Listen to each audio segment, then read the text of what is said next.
কীর্তন গান এই বর্তমানে ইউটিউবে যদি আপনারা একটু চোখ রাখেন, বিভিন্ন টাইপের কীর্তন আপনাদেরকে ব্যতিব্যস্ত করে তুলবে। মানে আপনার নিজস্বতা হারিয়ে গিয়ে, আপনার বুদ্ধিমত্তাকে বিসর্জন দিয়ে আপনাকে চিন্তার মধ্যে আনতেই পারবে না যে আপনি কোন কীর্তনটাকে পছন্দ করবেন। মানে আপনি কীর্তন শুনতে শুনতে একদিন ভগবানকে কুকুর বলেই ডাকবেন। এটাই বর্তমান সমাজের কীর্তনের ধারা। এখন কীর্তন শুরু হলেই রাধে রাধে জপা করো, আজ হোলি খেলবো শ্যাম, ছোটি ছোটি গাইয়া, এসবগুলো বলবি, কোমরগুলো সব ভাঙবে।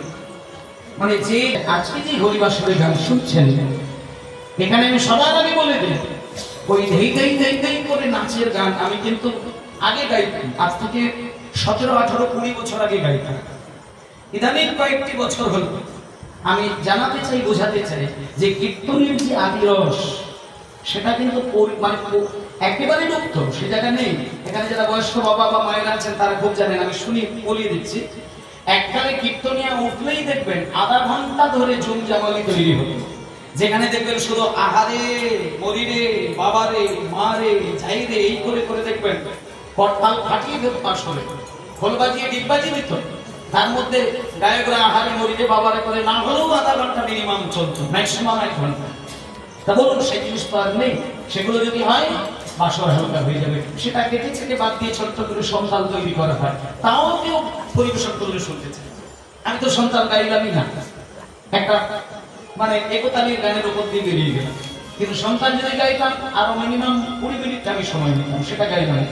আমার অসংখ্য কোটি কোটি ধন্যবাদ প্রণাম। চৈতন্য মহাপ্রভু, আচ্ছা মনিটরটা একটু বাড়াবে, মনিটরটা কম থাকছে, মনিটরটা বাড়তে হবে। চৈতন্য মহাপ্রভু অপার করুণা যে বাঙালির উপর, তার প্রমাণ হচ্ছে কীর্তন অমৃতের আস্বাদনের একটা শ্রীক্ষেত্র।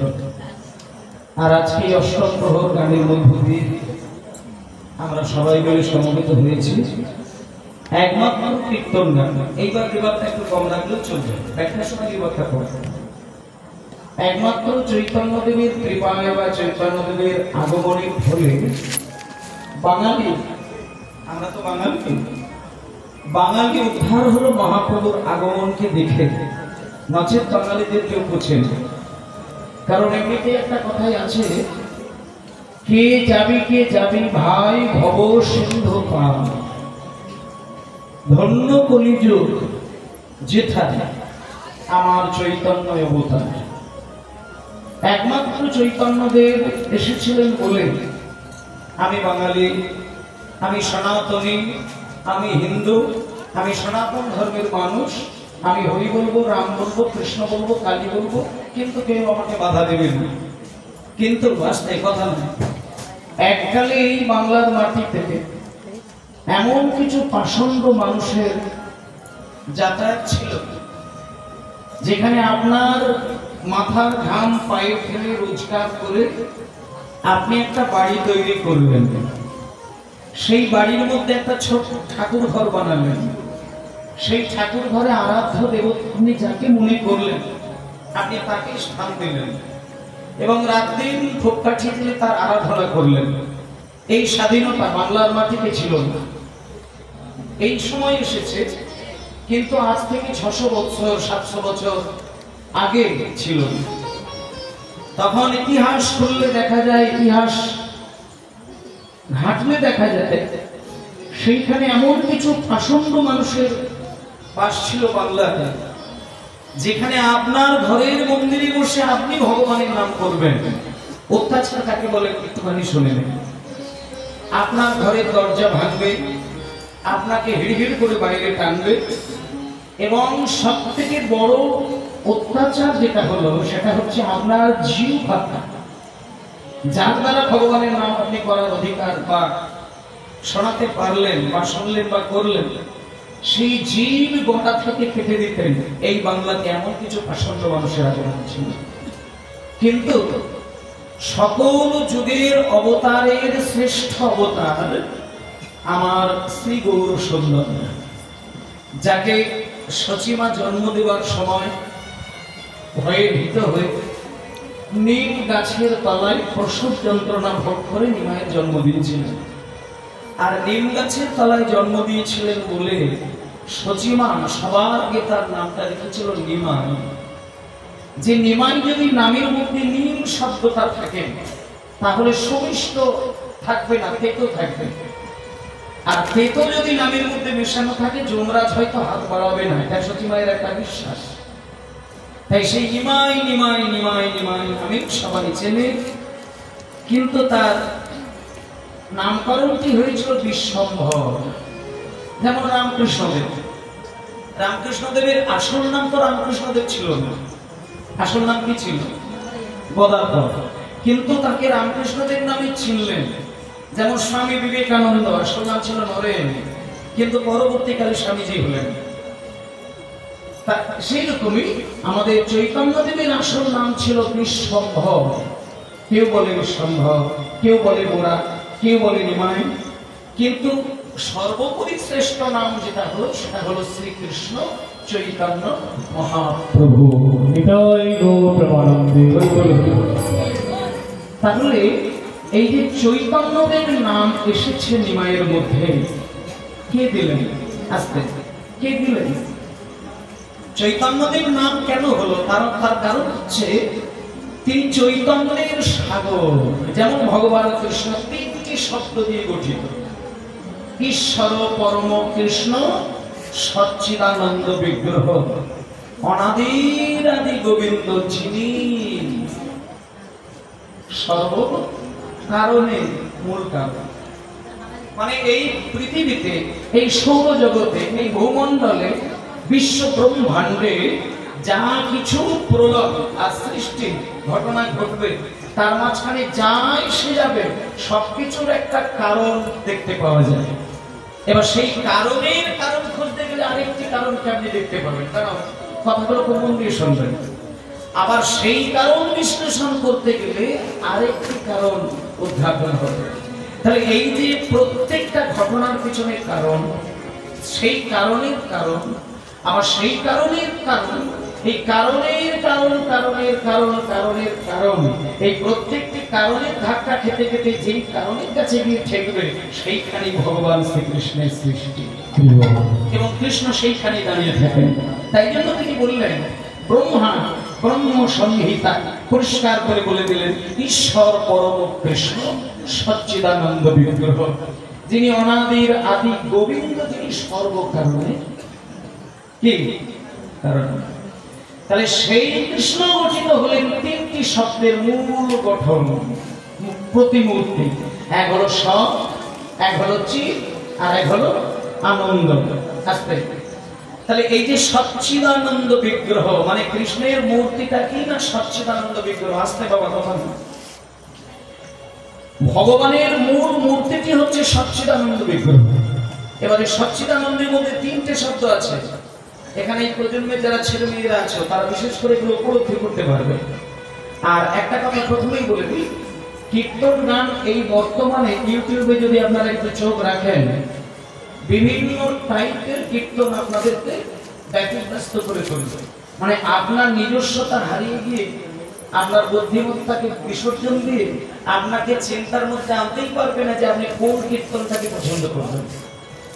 মানে আপনি কীর্তন শুনতে শুনতে একদিন ভগবানকে কুকুর বলেই ডাকবেন। এটাই বর্তমান সমাজের কীর্তনের ধারা। এখন কীর্তন শুরু হলেই রাধে রাধে জপা করো, আজ হোলি খেলবো শ্যাম, ছোটি ছোটি গাইয়া, এসবগুলো বলবি, কোমরগুলো সব ভাঙবে। মানে যে যত বেশি কোমর এদিক ওদিক করে দোলাবে সেই তত বেশি হাঁটিয়ে কীর্তন গাইছে। কিন্তু কীর্তন গান জমানো, কীর্তন গান ফাটানো, এগুলো সব গান বাজনাই হয়, কিন্তু হরিনাম এটা হয় না। কারণ হরিনাম এমন একটি রসের, এমন একটি প্রেমের, এমন একটি ভাবের গান যেখানে মানুষ কোমর, পা, মাথা, ঘাড় এগুলো দোলাতে ভুলে যায়, নীরবে তার হৃদয় দলিয়ে ছটছট করে কাঁদে, বুক চাপড়ে কাঁদে। এটা ভগবানের একান্ত ভাবের উপাসনা করার একমাত্র গান, সেটা হলো কীর্তন গান, যেটা স্বামীজি বলে দিয়েছিলেন। একটুখানি বলি এই জায়গাগুলো। মানে আমি বলতে চাই যে এখন এই প্রজন্মের ছেলে মেয়েরা কীর্তন গানের মধ্যে এত বেশি রঙ্গ তামাশার কীর্তনকে পছন্দ করে দিয়েছেন, যেখানে কীর্তন আর হয় না। আর আমার মনে হয় হরিবাসরে দাঁড়িয়ে যারা নাচ আর ড্যান্সের মানে আকর্ষণটা বেশি মানে পছন্দ করেন, বা কীর্তনের মধ্যে আমি একটু নাচ দেখবো, তাল দেখবো, গান শুনবো, একটু ভালো লাগা, একটু রঙ্গ তামাশা, এটা যারা পছন্দ করেন বা আকাঙ্ক্ষায় ভোগেন, আমি তাদেরকে বলবো কীর্তন না শুনে কোন হিন্দি ড্যান্সের আসরে অংশগ্রহণ করা তাদের খুব উপযোগী, হরিবাসরের জন্য না। হরিবাসরে যদি মনে হয় যে আমি ভগবানের সেবার জন্য কিঞ্চিত আত্মসমর্পণ করব, তাহলে নিজেকে সচেতন হতে হবে যে কীর্তন বাসর হলো চৈতন্য দেবের একান্ত তার সৃষ্টি। আর চৈতন্যদেব কীর্তন তৈরি করেছেন বাঙালিদের জন্য বিশেষ করে। কেন না, বাংলার মধ্যে যে পরিস্থিতি এসেছিল সেটা একমাত্র উপলব্ধি করেছিলেন অদ্বৈত ঠাকুর। আর অদ্বৈত ঠাকুর নিজের জীবন বিসর্জন দিয়ে রাত দিন আছাড় খেয়ে কেঁদেছিলেন গঙ্গার ধারে ভগবানকে ডাকার জন্য। তবুও কিন্তু ভগবান সাড়া দেয়নি। কোন দিন সাড়া দিলেন?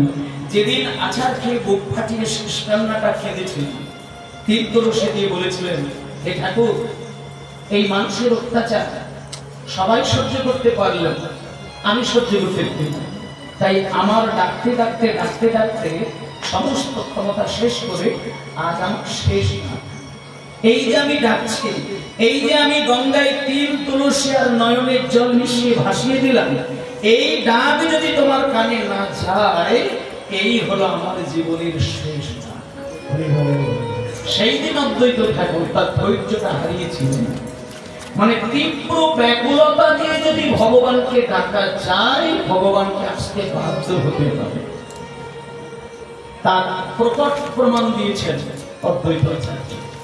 তাই আমি সকলকে বলবো, কীর্তন গানটা যখন শুনতে বসবেন, মায়া বন্ধনটাকে সম্পূর্ণ ছিন্ন করে দেবেন। আর যাতে আপনি আনন্দ পেতে চাইবেন সেটাকে বিসর্জন দেবেন, যেটাতে পরমানন্দ পাবেন সেইটিতে মন্ড পাবেন। তাতে করে কি হবে না, এই সংসার আপনাকে তো বারবার জ্বালা দেয়, আর এই জ্বালা থেকে আপনি কিন্তু চিরতরে মুক্তি পেতে পারেন একটাই মাত্র পথ, আপনি যদি গোবিন্দকে ভজন করেন।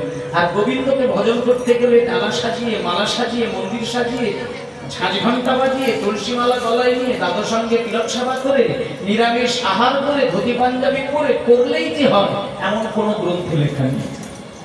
মানে একান্ত ভাবে তার আভরণ নয়, বৈষ্ণবের প্রমাণ তার আভরণে নয়, বৈষ্ণবের প্রমাণ হচ্ছে তার আচরণ।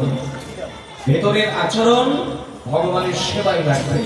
আর সেই আচরণ ভগবানের সেবায় যদি লাগাতে হয়, তাহলে তাকে সচেতন হয়ে ভগবানের নাম শোনা আর নাম করা দুটোকে একটু যুক্তি দিয়ে গ্রহণ করতে হবে।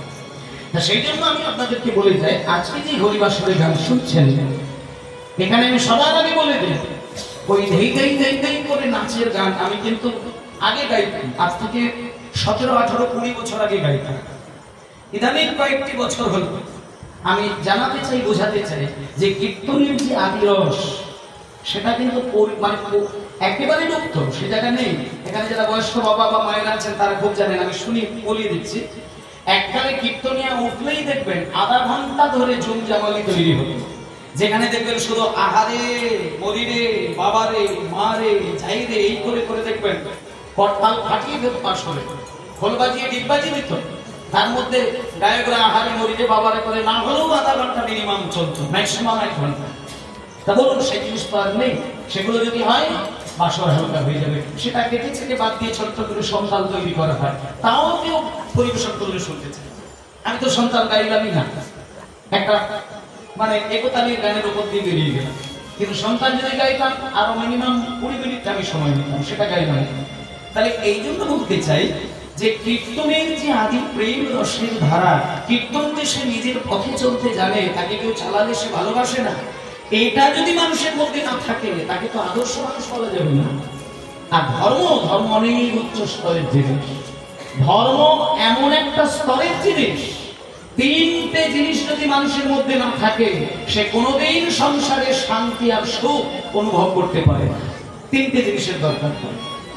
সংসারের ঘানিটা যার হাতে থাকে, সংসারের দড়িটা যার হাতে ধরা থাকে, সংসারের যিনি মালিক, সংসারের যিনি কর্তা, তার তিনটে গুণ থাকতে হয়, শাস্ত্র প্রমাণ দিয়েছেন। আর সেই তিনটে গুণ যদি কারোর মধ্যে দেখা যায়, তার টাকা পয়সা গাড়ি বাড়ি না থাকলেও সে একটা আদর্শ মানুষ হয়ে ভগবানের সেবক হতে পারে। সেই তিনটে গুণ কি? এটা চৈতন্য দেবেরও প্রমাণ, এটা রামকৃষ্ণ দেবেরও প্রমাণ এবং স্বামী বিবেকানন্দেরও প্রমাণ। তিনটে জিনিস মানুষের মধ্যে থাকবে, এক হচ্ছে চরিত্রবান, দুই হচ্ছে কর্তব্যপরায়ণ, আর তিন হচ্ছে ধর্মপরায়ণ। এবার আপনি নিজের বিচার বুদ্ধি দিয়ে প্রমাণ করে দেখবেন, তিনটে গুণ যদি মানুষের মধ্যে থাকে, সংসারে তার আলো আলাদা করে জ্বালাতে হবে না, ভগবানের আলো জ্বালিয়ে দেবে। সংসারের প্রদীপ আপনাকে জ্বালতে হবে না, ভগবান সে প্রদীপ জ্বালিয়ে দেবে। সংসারের সুখ শান্তি আপনাকে তড়িঘড়ি করে ছুটতে হবে না, ভগবানের হৃদয়ের শক্তি জ্বালাটা আপনার সংসারে ধরে দেবে।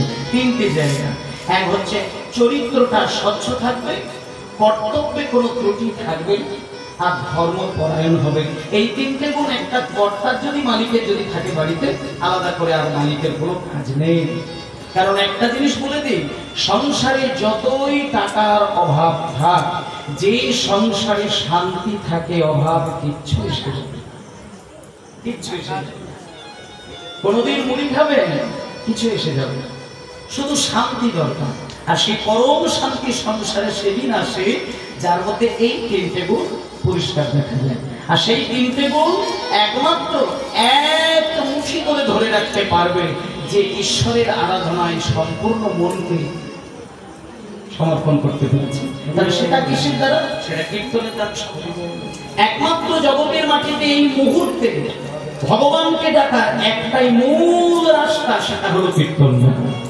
আর এই কীর্তন গান মানুষ এখন এমন একটি জায়গায় বসিয়ে দিয়েছে, আমি এইটুকু হলফ করে বলতে পারি, এখন বর্তমানে যে কীর্তন হচ্ছে, এই কীর্তন গানে কিঞ্চিত ভগবানের কৃপা লাভ হওয়া সম্ভব নয়, হতে পারে না। যে কীর্তন শুনতে গিয়ে মানুষের চোখে এক বিন্দু জল আসেনি, সে কীর্তন কীর্তন হতে পারে না। আর যে কীর্তন করতে গেলে কীর্তনীয়ারও চোখ ছলছলিয়ে ওঠে না, সে কীর্তন কীর্তন নয়। এইটা সচেতন হতে হবে। তাই ভক্তমণ্ডলী মায়েরা, আজকে আমি শুরুতে সবার আগে যত আমার বাবারা, মায়েরা, ভাইয়েরা, বোনেরা যারা যারা আছেন, সকলকে একটা গুণ দায়িত্ব আমি দেবো। আমি এখন শুরুতে একটা গান গাইব, যে গানটা আমি গাইব সেই সঙ্গে আপনারাও দোহারি করবেন। এবার যদি উচ্চস্বরে দোহারি করেন তো করতে পারেন, আর যদি না উচ্চস্বরে করেন তো ফিসফিস করে করবেন, আর যদি তাতেও না করেন তো মনে মনে করবেন, কিন্তু আবেগটা যেন মিষ্টি থাকে। মানুষের কাছে আবেগ যদি মিষ্টি হয়, তার আচরণ মিষ্টি হতে হবে। যার ভেতরের আবেগ সুমিষ্ট, তার আচরণ কোনোদিন কঠিন হতে পারে না, এটা প্র্যাকটিক্যাল কথা। তাই সেই সুমিষ্ট আবেগ দিয়ে একবার সবাই মিলে একটুখানি হরে কৃষ্ণ আমরা গাইব, এটাই মূল মন্ত্র, এর বাইরে কোনো কথা হবে না। হরে